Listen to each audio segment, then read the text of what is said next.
Hello.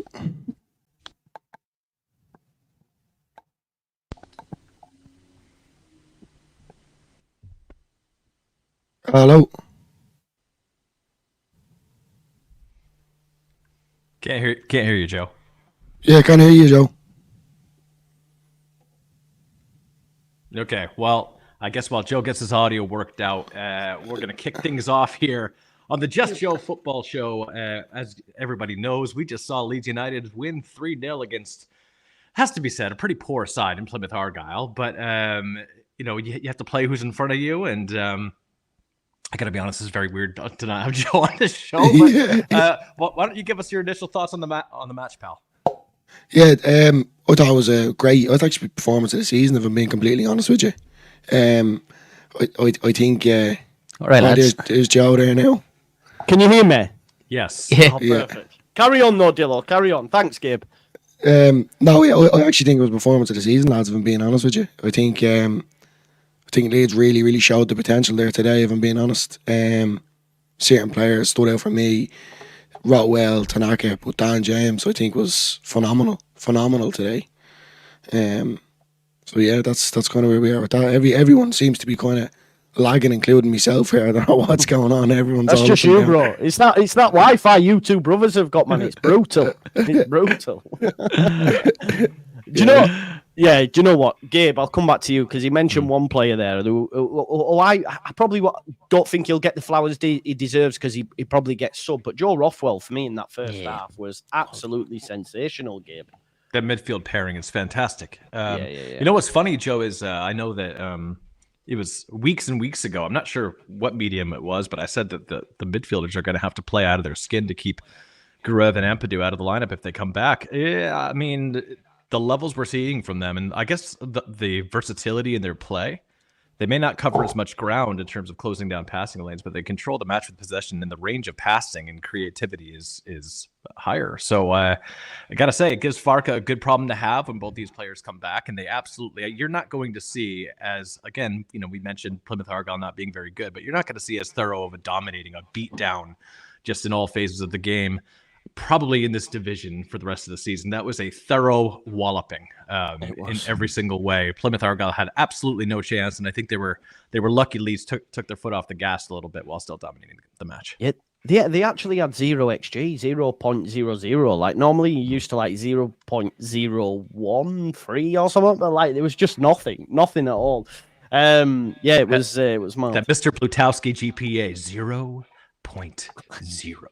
I don't know what reference that is, but I like it, mate. Whatever you do. Nobody knows Animal House? I like it. I don't know. These nobody knows Animal House? Good Lord. All right. It's just me, mate. It's just me. I'm not the cool one. It's just me. Big up to Nunny, who's come as well, who's a Plymouth fan, who's a regular watcher. He says, enjoy the win. Easiest 3 points you will ever get. Cheers for only 3 goals. He did say before the game started, when he seen the lineup there, it would have been 6 or 7. So big up to Nunny for coming back. Darren, how did you see it, mate? It was... it was impressive, wasn't it? I knew the second half would sort of be a little bit boring. I knew that was coming, but it was still good, wasn't it, for the 45 that we got? The 45 that we got was good. I probably think the first 10 we came out dominated, which I expected. After that, then probably up to about the 20th minute, kind of got a little bit scrappy, and then the goal that we got then with Dan James, and after that, then it was like the floodgates opened up. What I'm kind of happy about the most is that we were kind of home and host and see the young lads coming on, the likes of Chambers, Crew, Gillavogie, to see them coming on. It's a bit of a head scratch what's going on with Smith, because I was sure he was going to bring him on and maybe give Byron a bit of rest, because obviously he's played 290 minutes and hasn't played at all this season. So bit of a strange one. That one, there's definitely seems to be something going on there. But yeah, going back to the game, the complete performance for me. Unbelievable. Good to see Piroe on the score sheet as well, because obviously he was getting a bit of shit after the last performance, but good to see him back it. But we played to a strength today. When we put the ball in the box for Joe Piroe, he's gonna score goals. So the complete performance today. Really happy with that one. Yeah, no, I agree. Because I when I seen the lineup, that was my one gripe. I wanted Joseph to start. Think we all wanted Joseph. Yeah. And he was good today. Like, I know some of the goals were a bit fortuitous, but listen, you make your own luck. But like the touch that saw Aaronson scores, really impressive when he's got the centre back on his shoulder. So yeah, it was really good to see. And look, I think we as a fan base now, we expect what happened in the second half. I don't think anyone was surprised by it, if I'm being totally honest. We sort of knew it would happen. Alex, impressed, mate. Loving the new background, by the way, all the Leeds shirts. Nice to see, mate. Gabe, that's how you should do it as an American, mate, okay?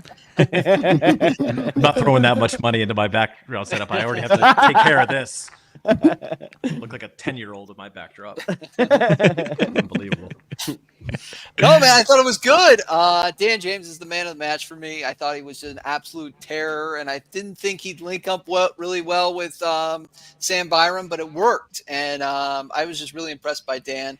The world, he opened everything up that he got, and I think we were just able to relax and get, obviously additional opportunities. And we were just, we were pedal to the metal once that happened. And then I give credit to Farka for his subs. I mean, this thing was, wrapped up, and we have a lot of football to play, so might as well get some of these starters off the pitch. So even like Chambers getting a debut, I think was really smart. So, yeah. Yeah, it was good. Evie, I'm gonna pass over to you while I run to the toilet, love. So you're in charge now, okay? So I did try to keep it in the private chat, but no one said out, so I was like, right. I wanted to make you say it aloud. I was like, yeah, exactly. Honestly, I've been sat in this chair for ages. I'm dying, man. I need one of them catheters. Evie, are you impressed? Yeah, I'll let you take the reins. Absolutely. Yeah, you go. It's fine. I'm sorry. I thought, just to repeat, Dan James, I just absolutely love him, and it's nice to see that he got his legs back again. Obviously, he looked a little bit off it last week, so it's nice that he didn't overthink. Like, I have no idea how he actually scored that goal, if I'm being completely honest, because his first touch was a little bit heavy, and I thought that it was going to get blocked, but it just sailed through. It was beautiful. It was one of those goals that, is kind of like a worldly goal. He probably wouldn't be able to do it exactly the same again, but he just didn't think. He was just non-stop. He was everywhere, as, was Tanaka again, saving our bacon with just, I know they had literally no shots or anything, but whenever they even had a sniff at getting a potential breakaway, he was just there. I think, was it Strauch that slipped over or got tackled in the middle of the park, and then Tanaka was there clearing up. It's just, how on earth we got him for 3 million, I have no idea, because he is we need to get up, because people will come circling for him. Is all that I would say. Is, we need to meet the ambition of these players and the talent of these players. But I was glad to see Piroe got a goal after, obviously, he, kept on losing the ball, but I did think it's probably his best game for quite a while for us. I've been fairly critical of him the last few games, if I'm being honest, because he just has been a little bit invisible, even when scoring. But today he did actually try his best. And he lasted probably longer than I thought he was going to as well. Well, we've seen them both, didn't we? We've seen them both, which I know that's something that Connor wanted to see, actually. I seen on Twitter. So we did see them both for a little bit, and Piroe sort of dropped back. I wouldn't have minded the subs a little bit sooner, but I still think he did well today to see the likes of Chambers. Can I say something about Piroe? I think we have to get off his case a little bit collectively. Yeah, that's fair. Coming into the match, remember, he scored in the first half, and so obviously this will change, but his scoring frequency is a goal every 123 minutes. It's best in the squad. Mateo Joseph, who I like as a player, is scoring a goal every 362 minutes in the squad. They're playing in the same system with the same players around them. We need to get away from this idea that because whatever visual aesthetic isn't being met, a player isn't doing the job for us. He's tied for third in the championship in goals, and he's played a fraction of the minutes of everybody around him. The fact of the matter is, whether we like the way it looks, whether we think it can flow better, the point of offensive play in any game of football is to score goals, and it's a rare commodity. You don't score a lot of goals in this game, right? So having a guy that's doing it this kind of clip, and by the way, it's not even close for the rest of the team. Ramazani's scoring one in every 145 minutes, and he's been. Aaronson must be doing all right. Yeah, I mean, he's scoring one every 300 minutes, and that's not too bad and that's going to change after today, and that's not bad. That's third in the squad. But I think the point is, there are certainly things in Piroe's game I don't love, and I don't necessarily know if we go up, I wouldn't necessarily be. I'd probably try to cash in for him and upgrade. But at this point, all the major metrics for a striker around scoring goals favor Piroe. We have to just, I think, stop fixating on what he doesn't do and look at what he does. Which is the most important thing. Put it in the back of the net, whether it looks good or not. I agree with you, and I think a lot of it is. I do agree with you. And listen, I was one of those that didn't want him to start, but the numbers back it up. What is it? 5 goals, 2 assists, I think now, which is more than the rest after today.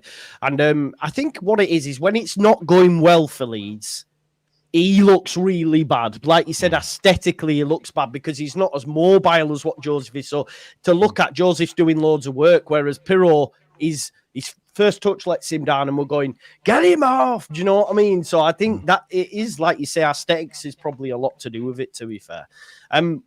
There was, I forgot what Evie said, but I was going to jump on the point there about maybe people being critical. I do just want, because I want to show him some love, because I really, really like him, Sam Byram, because there was a lot of people in my chat. For some reason, this week, he's took a real battering, and people were bracketing in him and Bamford, get him rid in January, not good enough, Thought he really impressed me today. I thought he was really good. Better on the right, of course.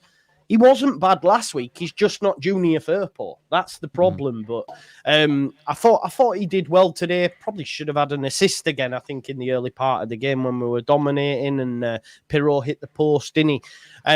He was really impressed. And even like Gulavogi came on, and my God, like he was just bodying people. Like the depth in this squad now, like even with someone like Byram, people are ready to bin off, but probably would play. Like he starts at right back. Well, maybe not right back, because Mumba was all right for Plymouth. I thought he was their only shining light. But he starts. My point is, he starts at most teams, regardless of his injury record. So the fact that we've got him, we need to give props there, I think.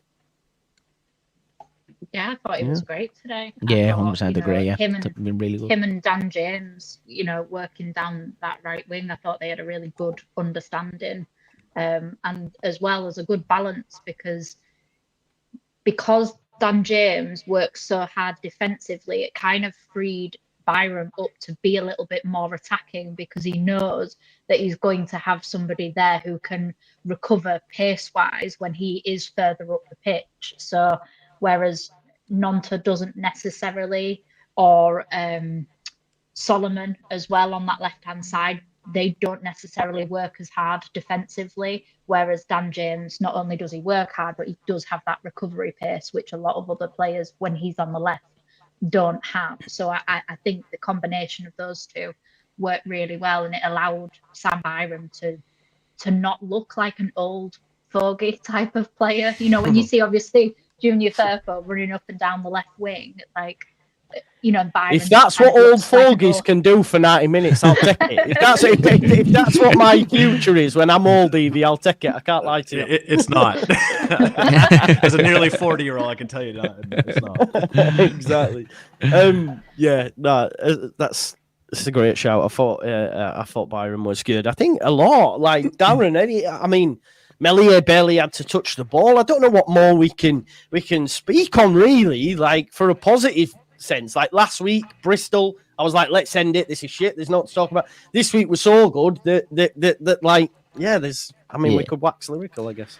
Me and Lucky obviously spoke on the final word after Bristol City, and like that, there wasn't really much to say about it. It was just a poor all-round performance. But there was one thing that I said on it was, I thought that the week break and full week of training behind us should help us in the long run, and I expected that, and the performance was there today, the result was there today. So obviously I think after that last international break, them 3 games, the Sheffield United put so much into it, Watford and Bristol City, there was just so many games coming at once, and that's why I didn't kind of read into the Bristol City game too much.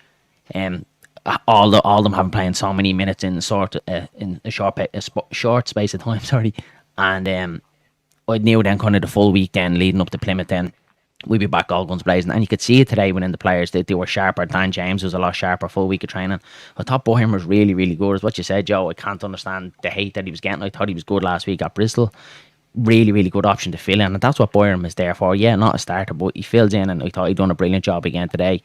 Should have had an assist as well for Piroe's one off the post. I thought he was outstanding. Everyone was, but for me, Joe Rotwell in the middle of the park, he was just the orchestrator today. He was absolutely class, and Tanaka again. But for me, I just think Joe Rotwell was quality in the middle of the park again today. Really stepped it back up again because he kind of dipped after Watford and Bristol. Yeah. Really, really good again today. Yeah.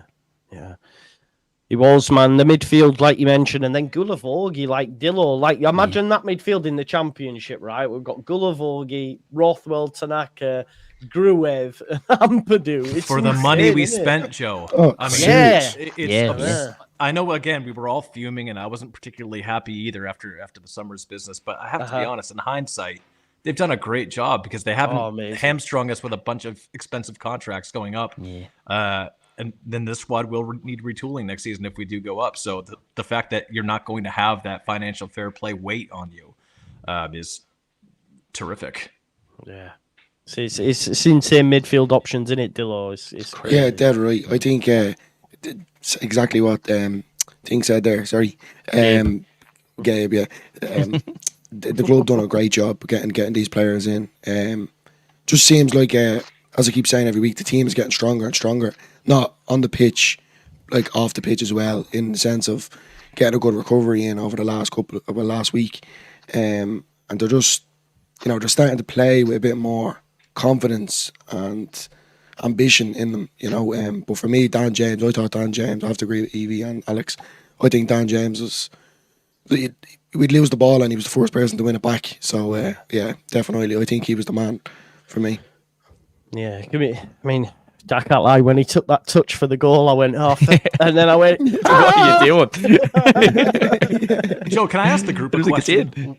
What is Wayne Rooney doing in management to come up with a 4-5-1 against a Leeds United team that's this good? Such a cynical formation to play, and to play that poorly. I mean, look, I know they're bottom three in terms of what they can do financially, but good Lord, he changed. It's embarrassing. He made 7 changes, mate, and they've got Portsmouth midweek at home, so I think he's gone. Yeah, I'm going to throw this game in a way, because he didn't even start Whittaker, did he? He was their best player by a country mile. So, can a relegation-threatened team afford to throw matches? No, I agree. And if they lose against Portsmouth, he's going to get battered. So they have to win that game now, because it's like, we've travelled all the way up to Leeds, we've been battered, we've not had a shot on target, and then if they lose against Portsmouth, that's like sackable stuff. Do you know what I mean? If that makes sense. Speak of the devil and he shall appear. Here he is, Mr. JT.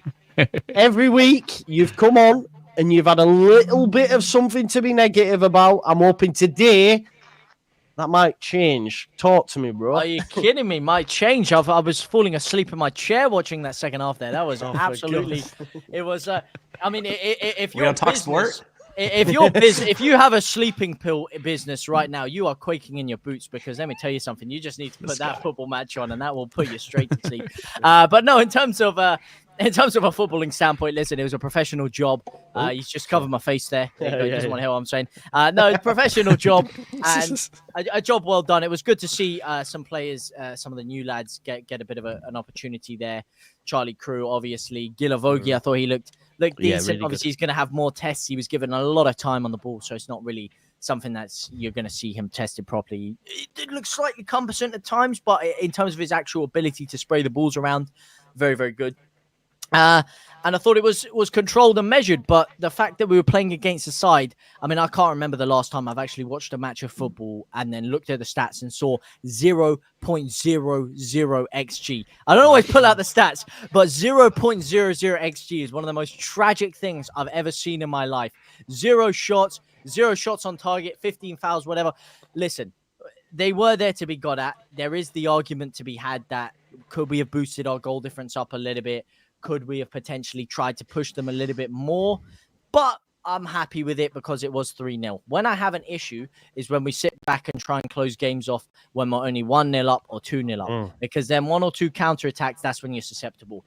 When we're sat 3-0 up, I can't really have too many complaints about the fact that we're not trying to kill the game off, because at that point it's very rare that you are going to give up three opportunities to, especially a side that unimaginative and uncreative. And I don't know how Plymouth fans are putting up with that, because we can call our football boring, but flipping heck was that pretty tragic to see. But it was good to see also a former Man United player come to Ellen Road and not mug us off a little bit this year, which Michael Carrick did big time. But yeah, can't complain too much, although it was very, very boring. Yeah. Would you not agree? In the second half, yeah, mate. I said that, I started talking about other games and that, but I sort of expected it a little bit, if I'm honest. It didn't surprise me. No. If it's other managers, we probably go hell for leather and get 4 and 5 and 6, which would be amazing, but he's conservative, he's risk averse. We've come through that, no injuries, probably not broke a sweat. It's fine. It's 46 game season. Got Millwall now. Alex, we're in second position. We've got 2 games coming, Millwall and QPR. Sunderland dropped points today. Joe Bellingham suspended for 3 games because he got sent off. With 3 points behind him. What are we all worried about, Exactly. And I'm going to credit Farka, because I just thought the communication up front was really good. I mean, throughout the team, but, Joel Piroe was being a number 9. He was sticking between the 2 center backs, and then players were just pointing to where they wanted the ball. Like, there was just some synergy up front. And when that starts to click, I mean, I think that's when we're going to start racking up points. So I don't know. I credit Farka for really getting the communication of the team right. Because I think, obviously, we all felt like we dropped points last week. Yeah, so, yeah, credit the man. Yeah. Synergy. Synergy, yeah. Synergy. Yeah. From that American corporate speak. I like it. Yeah. I like it. Do you know what? I'm in the world, man. Yeah, same. Tanaka, though, that's something I picked up in that first half, actually. He was, when it was 0-0, he was like pointing at players and telling, like, I remember at one point he went like this to Byron, like, recycle it, and then it went to Rodon, and he's going, move it out there, and it's that quickness. And Rothwell was running into spaces, so I don't know what we do about that midfield, actually. I know it's a problem for another day, but it's like, to be the manager, must hard be like, what do we do? Just play a 5-man midfield and feck everyone else? Do you know what I mean? You might as well. How you select who goes where. Can we talk about Solomon as well? Because, again, look, I think this week he's had a hell of a lot of criticism, people wanting to send him back. Darren, he looked better today. He got into his groove a little bit and started to take it up a notch, I thought. Yeah, I think they all did today. They all up today. And I just think it's the week of training that helped a whole lot of them. We've said that with Solomon as well, that he hasn't had a clean runner since the back injury. We've obviously had the international break and that as well. And then he was kind of getting a little bit of hate. We obviously talked about it as well, Joe. I think there's more to come from Solomon. I do think he is going to come good. There was a lot of kind of rumours going on. Is going to be another Jet Spence situation where we send them back in January? I just don't think we do, and the reason being is who you're going to get in January.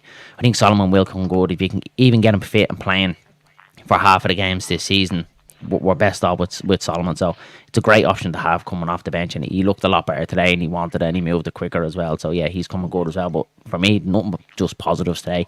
The only kind of little gripe I have is like we didn't kind of put them to the sword the second half. We could have scored more, could have helped the goal difference a little bit more. But look, it's a minor thing. It's just being a little bit gripey. But yeah, other than that, the perfect performance and everything that we expected. And hopefully now we carried on to Millwall midweek, because that's where it'll be important. Millwall away down at the Den. We know that's not going to be easy, and especially a midweek game down in London. We know what Leeds are like at London, so let's hope we pick up 3 points there and continue it on.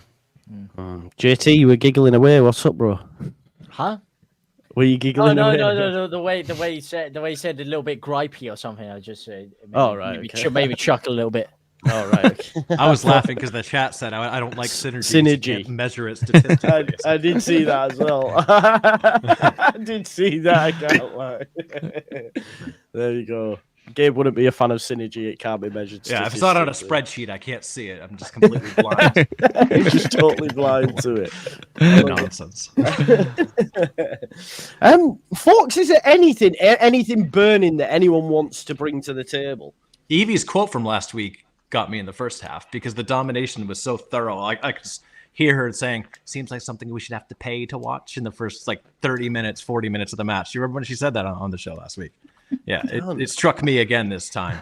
Because that really was a walloping. I don't think we've seen a first half performance quite that dominating from Leeds. It was thorough. Yeah. And embarrassing for Plymouth. For our visual radio, we had a Plymouth one, and Yes. their narrative was incredible to listen to. Yeah. You know, like, if we can just hang on to a 0-0, and then obviously we scored. Well, if we, they said, well, we haven't just parked the bus, but he does have us in a back six. And then I'm like, so you're describing... The best it was when it was like 15 minutes in, and he went to the guy, he went, see, we've really shocked people. No one expected this. I thought, yes, it's 0-0, but you are being battered. Like, what is going on? It's like the first 5 minutes. They're like, oh, yeah. This dumber commentator. You're telling and me then Dan James scored. And then they were like, right, well, if we can just keep it 1-0, that's a really respectable scoreline. And then we scored the second 2 minutes later. Well, you know what? 2-0, that's actually a really good score to come to Welland Road, And then they got to 3-0, and they were like, well, as long as we don't concede in the second half, I think that's still a really good score to come away with. And I'm like, are you actually kidding me? You're fighting for your life. You're in the bottom three. And you just, this is back-to-back seasons where Rooney has come into clubs that have ended seasons well or started seasons well. And then he's got them potentially relegated. So, how can you be okay with a manager who within less than 12 months has lost 6-0 to Leeds United at home? How can you be okay with that? Failed at DC United with Benteke, Luis O'Brien, and Click. Yeah. At a league where it's harder to not make the playoffs than it is to get in. I think Liam Rosenior, the one success he had was at Derby, and Liam Rosenior was his coach. Liam Rosenior is now playing his trade in European football, I think again, or something like that, or maybe in France, I can't remember. But basically, Liam Rosenior is doing well, and Wayne Rooney's still struggling. So yeah, it makes a lot of sense, really, to be honest. Official Zoom says, member for 8 months. Who would be a bigger loss for us, Gnonto or Aaronson, if they got injured for the whole season? I do want to talk on Aaronson because I thought again today off the ball he was great. Gabe, I'm going to come to you, and I want to get Alex's opinion after as well, because I've noticed like Poch is playing him a lot more in the American setup, I believe, than Bert Halter was. So are you enthused by what? Is that not true? No, he had about a third of his squad fit. So right, okay, so that's why. But are you enthused by his performances in the hope that he can have an impact, for the national side? I don't think he's going to be a starter for the national team, but I'm more interested in how he plays for Leeds United and for what we're asking him to do. I think he's doing a good job. I think I'll always have criticisms on some of the finer points of his game, but today I thought he was very good. I think he should have had a goal and an assist, actually, if Gnonto had played his chance in. So, yeah, I'm reasonably happy with him. I think it's good that he has players nipping at his heels and that nothing's guaranteed in this team that's this deep. I think with a guy like Aaronson, his issue has been consistency, keeping his levels high, as is the case with most players in a league like the Championship. So I'm reasonably satisfied with him, but we'll have to see. I think I want to see him string together a series of 5, 6, 7 performances in a row where I thought he's, above a 7 out of 10 for me to be too enthusiastic. And again, you have to rate the competition. This team stinks. So I'm happy with it, but I'm not going to crown you Americans are so critical on Aaronson, it's mad. Alex, go on, you talk on it. I mean, I agree with Gabe. I mean, he's good off the ball. Praise your boy, man. Praise your boy. I don't know. He frustrates, right? He frustrates at times, and that's why. But he's always good and off the ball. He hustles. I think that's the type of goals, like the goal that he got today, are the type of goals he's going to get, like that kind of like Johnny on the spot in the box kind of goal, and that's the kind of goals you see him make. So, I mean, I don't know. He's a good player. I think he's the 10. I told another podcast that we were, he's the 10 that we need now. I don't know if he's the 10 that we will need into the future, but I think he's perfect for what we need now. I'm playing him behind Piroe. Piroe is good, so yeah. Premier League's a totally different kettle of fish in it. Let's be honest. For almost every player in the squad. Yeah, for almost everybody. Yeah. But that's why I'm hearing people with wild takes, mate. There was someone trying to tell me earlier that he's better for this team than Rutter was, because Rutter ain't been kicking on in the Premier League, which I think is Well, you that's know, factually incorrect as well. Really, yeah, that Yeah. well, that's what I'm saying, but boggles my mind how someone could say that when Rutter was the best thing since sliced bread. But I think Aaronson's best job really just comes from his physicality. And if you are going to persevere with Joel Piroe, I think it is the only thing that makes sense to put him behind Piroe to help make up for his running. Now, if you are going to change up and put Joseph in and potentially in, or maybe potentially Patrick Bamford, which I would love to see from a personal standpoint, then I think Aaronson's effectiveness kind of goes down, because I think his most important role is just covering for the running of Joel Piroe. But listen, I think he's a good player. Do I see him potentially keeping a place in the squad the whole season? Potentially not, either through injury or, if Solomon can get himself firing on all cylinders, maybe we experiment with someone else in the 10. But listen, he's done very well for us this year. Great in terms of the physical presence that he offers for the side, not as in strength, as in running ability, obviously.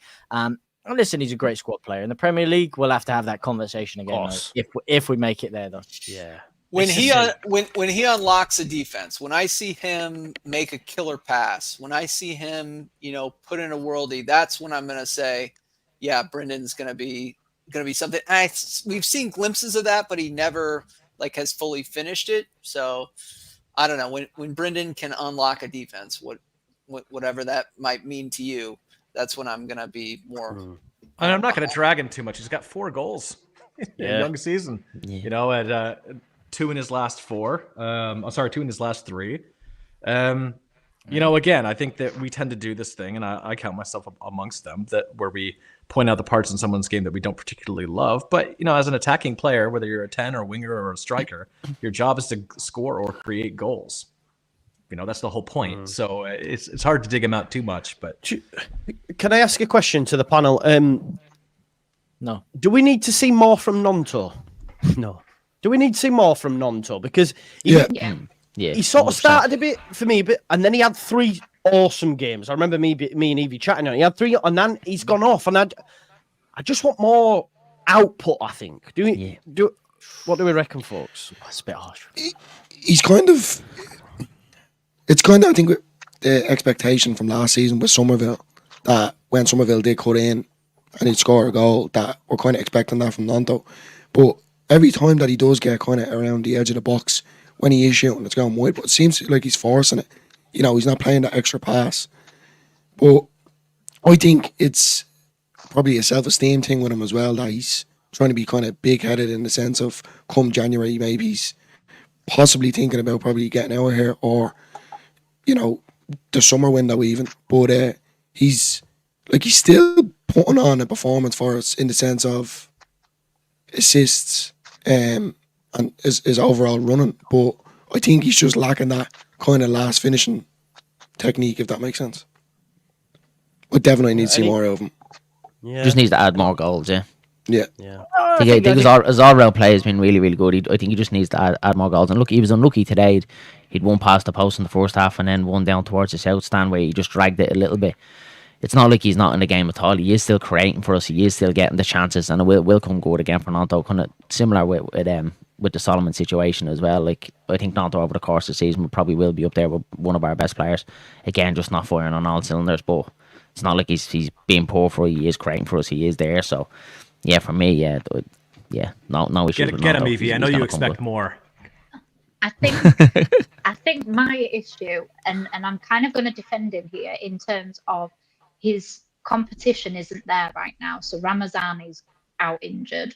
Solomon's just coming back from injury. So his actual main competition, he kind of has to be able to play the 90 minutes because there isn't somebody that's of suitable quality to replace him. So he's maybe trying too hard because he has to stay on for 90 minutes. So he's trying to make sure that he's worthy of the 90 minutes, therefore overcomplicating it for himself instead of, Somerville did the same when we were Somerville FC last season in the fact that he would hold on to it because it was like, I think he maybe felt that pressure that he had to create, whereas Gnonto doesn't have that same pressure because goals are coming from all over the place. All of our attacking players are contributing this season. It's not just being left to one or two players. But I think that when Ramazani comes back and when you've got competition, I think you'll see a sharp incline in Gnonto's capability, because actually when you look at those games where he was incredible, I think that we had a good bench coming back. So therefore he had to be good, and it was like instinctively good. He wasn't overcomplicating it because he was like, no, I have to get this done if I want to keep my place. Whereas maybe a little bit of complacency because he knows he has to play the 90 minutes. There isn't somebody of his quality to come off the bench right now. And even though I do agree Solomon was better, he was still rusty for the first 5 minutes on the pitch kind of thing. Yeah, no, he was. He grew into it. So when he's back up, then I think you'll see Gnonto's game improve. It's an interesting point. I wonder how much of this is us having misaligned expectations to what we think Willie Gnonto is. I think I've been hearing for a couple seasons now about how good he is, and he has talent for sure. He has a lot of talent, but I do think that the idea that this guy was going to just be this is unhinged. Sorry. Go on.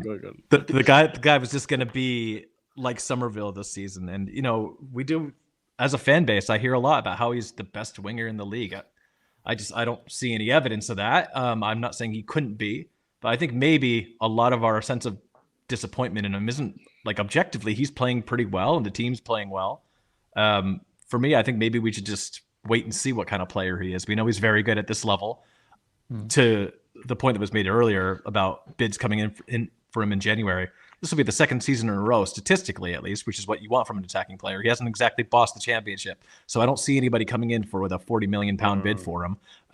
Not with this level of output. So I think he'll be a Leeds United player, and I'm quite happy to have him as a Leeds United player. I think maybe some of our expectations and what we think he is, I think we're overrating some of the flashes we've seen when what we have is a very good player who has a lot of growing to do, in my opinion. Yeah, I wouldn't put him like potential-wise before. Like when we were in the Premier League that season, I would have put him above Somerville, even like the performances he was putting in that year.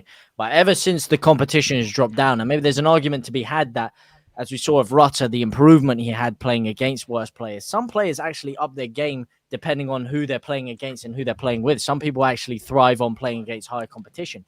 Maybe that is Wilfred Gnonto. Maybe that is why you still see clubs circling around him. The fact that you bring up the when he has less competition, that his performances drop off, that is slightly true, and actually that does raise question marks about his mentality as well. The fact that he needs that pressure to perform, and the fact that he can't incentivize himself, does that also raise questions potentially on Daniel Farke's managerial ability for him? These are questions that I'm not answering. I'm just throwing out they're interesting things to think about. But on Gnonto, as you said, I think you hit the nail on the head. He isn't quite the player that people think he is, like quality wise. They think because of that first year that he has a higher ceiling than he actually does, but his performances are still, I think, a bit overcritical because of that, because people expect that he is better than what he is, that when he's putting in very good performances for other players' standards, people are a bit too harsh on him. But it will be interesting to see how long he does keep his place playing at this level when Ramazani comes in, when Solomon is fully fit, or then you ask the question, who's he going to take out? Is he going to take out Gnonto? Is he going to take out Aaronson? And it'd be very, very interesting to see how Daniel Farke adapts to that. Daniel James as well. Yeah, exactly. I thought he would have been the one, being pushed out. I thought Solomon would have been the one coming straight back into the side. But to see Solomon dropped and Dan James coming in again is another big shocker for me. Dan James is our best. And I can't believe I'm saying this. In terms of output, he's the best one, man. No, Solomon's got to right now. Ramazani still I put above him, but in terms of now currently fit, then I'd say that's harsh because it's only been a couple of games. Again, I'd still put above Dan James, but that's the thing. We're so recency biased that a couple of bad games and people are jumping on your back. True. This person's worse. Give Dan James a couple of games. I'm sure he'll start to fall off a little bit. Gnonto will start to put up. But it will be interesting. And to be fair, I think there are going to be more injuries coming up, and Gnonto's still going to have a great role to play. If I'm being a Gnonto apologist, I think maybe the teams are circling him. He's as our best technical player, and people are saying, well, we're not going to let Gnonto hurt us. And then Dan James was more of an unknown commodity. I expect Gnonto to click on eventually. He's just trying to find his find his spot, I think, in the team. I thought he put in some decent crosses. He got in behind a few times today. I think to folks' point is it's just the goals are missing. Yeah, I think that's fair. Also, he's the most fouled player in the league. So, like, he is clearly, he's clearly being targeted. So he earns us. He earns us that's where he defensively has improved, because he's earning the fouls instead of just crying for them like he did a lot last season. He's earning them, and the rest. He's matured, actually, he's matured. Yeah, he has. Yeah, he has. He still has a little, flair in him, and that's fine. I don't want him to actually lose that, but it has to be at the opportune moment. And because he's the most foul player, he's clearly choosing those moments better than he was this time last season. That's a great show. Yeah. Not to make people feel old, but Sam Chambers is the first player born after we started our League One campaign in 2007 to play for Leeds. And Joshua Gulavogi is Leeds United's oldest outfield debutant since Michael Brown in 2011. Gulavogi's first reaction in his post-match interview was to mention Chambers and crew before himself. Says a lot about him. Do you know what? Like, all I've seen his videos, obviously, I don't know him personally or out like that. I would love to, because he just seems like an absolutely down-to-earth human. Like, I just, I'm a big fan of his. And, like, he came on and he was making passes and the crowd were all laying, and then they just kept the olays for every pass then. And when you're olaying, it's great to see. But another solid performance after maybe, the Bristol City one left us a little bit shortchanged, if you like. But over the last 4 matches, does anyone want to take a guess on how many shots on target we've faced in the last 4? Well, we definitely faced none today. 0. I'd probably 3? say 7. I was going to say 7 as well. What did you say, Gabe? I said 3. On the money, 3. Jeez. And they all came against Watford. So I have it on a Plymouth, Bristol. spreadsheet. Put that in your fucking smoke it. Cheated. Plymouth, Bristol City, and Sheffield United. Sheffield United, by the way, all 0. That's quite impressive, isn't it? Like, you can't, we can't not. I know that. I'm sorry, folks. I don't believe in jinx, but we can't not go up when teams can't even get shots. Here he against goes. us. Like, it's true. It's true, man. I agree. Cancel all your pet builders, mate. He's coming. Here we go. If you can't shoot against us, you can't fucking win. Do you know what I mean? So well, people have beat us this year, so I don't know. I mean, one team in the league. Before you say Borough, in the league, one team have beaten us, mate. Okay, well, one team in the league though. One, mate. Burnley as well. I just, and it was an error, wasn't it? It was a slip. That's Scott Parker looking like a yeah, Slytherin but on a the slip sideline. cost Liverpool the Prem, mate. It did, yeah. Slips are costly, mate. True, mate. And like if Melier doesn't fumble the ball at Sunderland, we're top of the league now. We're only 3 behind him. So we're going to be fine, aren't we? We've got 2 games: Millwall, Swansea. I think Dan Moylan had said that, including this game, the next 6 or something, the average position was 21st in the league. So, like, we need to be, making this undefeated streak go to 10, 11, 12 games, I think. Let's bait him for a clip. Joe, we're going to piss the league. You know that anyway. I say that anyway. There's no clip with me anymore. I say that anyway. Look at this. Look from Paul, who was at the game today. Leeds Therapy. Tanaka completed 106 passes. The Plymouth team managed just 121. So crazy. I feel sorry for the Plymouth fans, if I'm being honest, to travel all that way to not even see a shot, just a shot. And to have to go back to a town like Plymouth as well.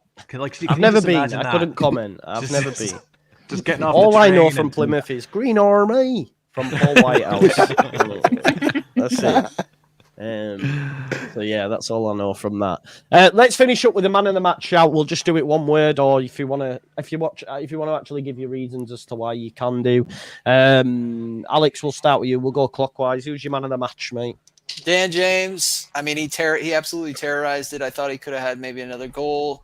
He was good. And then like the best part was when he'd lose the ball, he had a sense of urgency to get it back. So Dan James for me. Dylan? I have to agree. Dan James completely just out of this world today. Really stepped up, shown everyone, after his injury, he's really proved a lot of people wrong. And then going back to like Joseph and Piroe situation, seems to be like James is fighting for that position, that competition. That's what I love. James, he was just all over the park. He was quick. He was making up mistakes that people were, whenever it was a silly pass, he was winning it back. He was getting the balls into the box. He was making runs, and then we have to give him 10 out of 10 for that finish, lads, because that was serious. That was a great goal, So. Do you want to hear a controversial opinion? It was a toe pump, man. I could have scored it. And my touch should have been better as well. It definitely would. I'm joking. Gabe, your thoughts on a match, mate? Tanaka, hands down for me. Yeah, cool. I have no idea how this player has been plying his trade in second divisions. Yeah, crazy. I have a couple theories, but I'm not going to get into it on this channel. The reality is he's a fantastic player. To pass at a 91% completion rating and play 7 long balls and over 15 diagonals, unbelievable. The metronome that keeps that midfield going. Rothwell's been good as well, but for me, we talk about technical players. The guy's first touch, his instincts, his body movement, his sight of the pitch, has been a joy to watch, and I can't believe how lucky we are to have him in the championship, never mind at this club right now. So it's Tanaka for me. 100%, I agree. Not on the shout, but like what you said on it. Darren? Yeah, I'm going to go with Tanaka as well, just ahead of Joe Rotwell. Just about because I thought Joe Rotwell was really good today, and he's really picked it up as well. But Tanaka is he's outstanding to watch, isn't he? He's so good. Gabe hit the nail on the head, everything they said, how he's been playing his trade and Bundesliga 2 and now the championship. Hopefully we get up, because I'd say he'd be the first out the door. But yeah, Tanaka for me again was unbelievable. JT? I want to know your man of the match, Joe. Actually, before we do, he's gonna make up his mind once he hears. No, it was. I'm gonna try do it. In Darren's way. It was Joe Rotwell. Rotwell. Yeah. So. No. I was just thinking when everyone was talking about Dan James, I remember you saying actually that he's been the best winger we've had. But when I said Dan James was phenomenal last week, you said he was terrible and that wasn't fit to lace the boots. You guys have a list of receipts. Last week he was. Yeah, I've got a lot of receipts from Joe, mate. Let me hear me out though. Dan James was poor last week. Yeah, but he's only played a couple of weeks, and you're saying that he's the best winger there. So you know what I mean? Changing your tune pretty quickly. I thought it was really interesting. You can't cash receipts on me on my own show. Just baiting him with it. But there you go. Just for that one, I'm gonna have to give man of the match to Jan James. I think it's a toss-up. Him and Tanaka. I thought Tanaka was great again as well. DJ, got to give it to him for that finish alone. Flipping neck, mate, pinging it top bins like that. Beautiful. And again, I thought his running, his work rate down that wing. Another toe punt, mate. Quality, mate. Even a toe punt's quality. Joel Piroe scored a toe punt, mate. With toe punt FC, I don't care. I'm here for it. We're going to poke us in front. But no, I thought again his ability to keep pressing defenders back, running in behind. If you're defending, if you've ever played fullback, you hate it when a player is doing that constantly at you, because you're always having to turn around, you're always having to watch for it, drop a little bit further back, which opens up so much space for everyone else. I thought he was great again today, but I wouldn't be mad for Tanaka to get it either, to be fair. Fair. Great, mate. Great analysis. Thank you. Evie? Mine, it has to be Dan James. If I'm being honest, we get promoted if Dan James doesn't get injured last season. So Dan James for me is definitely the man of the match. He just doesn't stop, and he gives so much heart, and he's actually, Daniel Parker has to be given a lot of credit for as well, getting the best out. It's the best football he's ever played, and he's actually being played in his position. So it has to be Dan James for today. He gets us off, he breaks that deadlock, because for as much as they said they weren't doing it, that bus was firmly parked with, every single brake on possible. So thank you, Dan James, for giving us 8 minutes of insanity where we Yeah, it went was from brilliant, 0-0 wasn't to 3-0. Definitely. And finally, thank you, Daniel Farker, as well. We love it. Thank you, Daniel Farker, front and centre. Here we go. 2 more games before the international breaks. Let's get 6 points. Let's sit top of the tree and put our feet up for the rest of the season. Fingers crossed. Fingers crossed. Is that your man of the match? Is Farka, Joe? Yeah, no, mine was Rothwell, genuinely. He won't get the flowers because he got subbed, but I thought he was brilliant in the first half, and then obviously Tanaka takes over in the second. But I'm going to give it Rothwell. I think I owe him that for calling him shit just a few weeks back. So, listen, before we exit, folks, make sure you go follow Alex at American in Leeds, Dillo and Darren at Only Leeds Bros, Gabe, who you will see regularly on One Leeds fan channel. Obviously, JT over at JT Live and Evie at Discourse of a Peacock. We are so lucky as a fan base to have so many great content creators. So make sure you go and show them some love. And same goes for everybody that comes on the channel. It's a great community. So make sure you go share some love. And final word will be tomorrow evening. Other than that, folks, it'll be Monday, and I'll be on One Leeds with the counterpoint where I'm going to be bringing a load of Byron propaganda because he battered him last week. So this week we're gonna give him back. Days of preparation, Joe. I'm proud of you. Look at you go. Always, man. Always. Data if you want. Yeah, give me the data as well to back it up. That'd be nice. Yeah, cool. Right, folks. We'll see you in a bit. Peace out, everyone. Cheers. Bye-bye. Thanks, Joe. Cheers.